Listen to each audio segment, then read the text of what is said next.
What's up, YouTube? Capital G here. Okay, guys, today we're talking YCS Seattle. Now, you guys pretty much know the breakdown of what I do in these prediction videos. I tell you guys what I think is going to win, how I think the top echelon decks are going to do, and what I think is pretty much going to be the meta of the certain event. Now, I almost always put these videos out the Friday before. It's Saturday, so what's the deal? I went over to a certain female's house yesterday, and unbeknownst to me, I got duped and or forced into watching 5 Twilight movies in a row.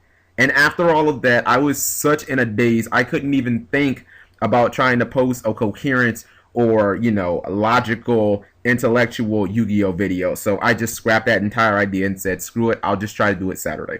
Now, the deck that I'm picking to win, the deck that I really think is going to win this event is Mako Rabbit. Let me preface this entire video by saying I do not feel as good about this pick as I did, let's say 5 days ago, before one Robbie Kohl made a video where he said Mako Rabbit 23 times and put the ultimate jinx on my deck. I don't know if he did this just to spite me or if he just wanted the whole world to acknowledge Mako Rabbit and for it to be on everybody's radar. But it's the first thing I thought was, mi amigo Roberto, what are you doing? This is supposed to be a well-kept secret. Only the pro players like Joe Garolando are playing this deck and only we know about it.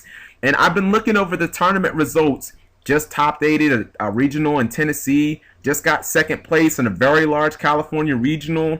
I'm seeing that the deck is really starting to amp up because of the power of Macrocosmos and D-Fissure, which I've beaten into the head of all my subscribers over the last month or so. And I started feeling good about it. And then Robbie made that video and I thought to myself, I think Robert Kohl just ensured that my deck will not win. He put the ultimate hex on it.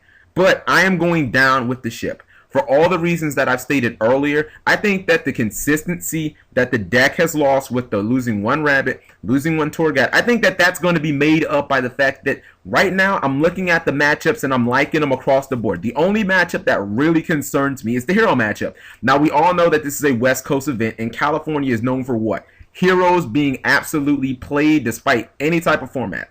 You look on the West Coast and you look in Latin America, heroes always do well. Samurais can do more well than most people would assume in, areas like Latin America. But the hero matchup, if they are played in, if it shows up in enough volumes, it could be a problem for my Mako Rabbit prediction. But overall, I feel really good. I think that decks like Agents, I think that Dark World, I think that Atlanteans and Mermills, they're all going to be adversely affected by the fact that everybody's going to be trying to squeeze in Macrocosmos and Dimensional Fissure. I think that a lot of these decks are going to be hurt with the release of Abyss Dweller, which everybody's stacking up on, and a lot of decks right now can make.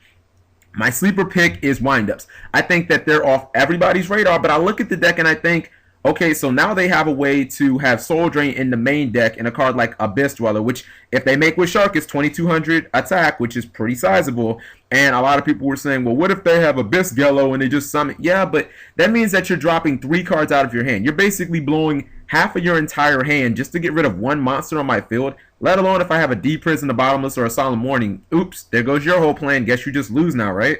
So I'm looking at Windups and I'm thinking, you aren't hurt by Macro, you aren't hurt by D-Fissure. The fact that no one's playing Max C right now, and a lot of people, a lot of control players are even dropping copies of Effect Veiler for ways of, Macro and D-Fissure. I'm thinking that actually helps.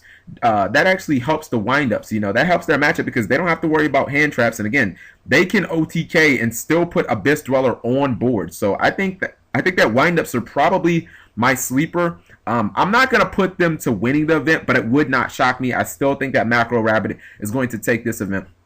I think Agents are going to fall off the end of the earth. Devin said that in Underworld 667's video. I've never been too high on Agents. I really just don't think that they're that great of a deck. That's another West Coast deck that's always very popular in California. And I think that they're just kind of like, I don't know. I've never really felt great about the deck. The reason I put it in my top 5 was because it had such good performance. I think that one deck that I think might be able to sneak by all this Macro and D-Fissure hate is Chaos Dragons, because the fact that the deck has MSTs, Raikos, and Lilas. Like, it has very quick outs to D-Fissure and to Macrocosmos. Something like a deck that a deck that like Atlanteans absolutely struggles with because they don't have any ways of getting that card off the field. Same thing with Dark World. They don't run MSTs, you know, or excuse me, they have MSTs and that's it. Dark World doesn't run MSTs, and Atlanteans, they have MST, Storm, or Bust. I mean, they basically lose. But at least with Chaos Dragons, you have Lila and Ryko to potentially get rid of those problems. You just have to hope that you have them at the time. So let me know what you guys think. Again, I'm picking Macro Rabbit despite the fact that Robert Kohl put the ultimate jinx on my deck. But I'm going down with the ship. Thank you guys for watching as always, and I'll talk to you later.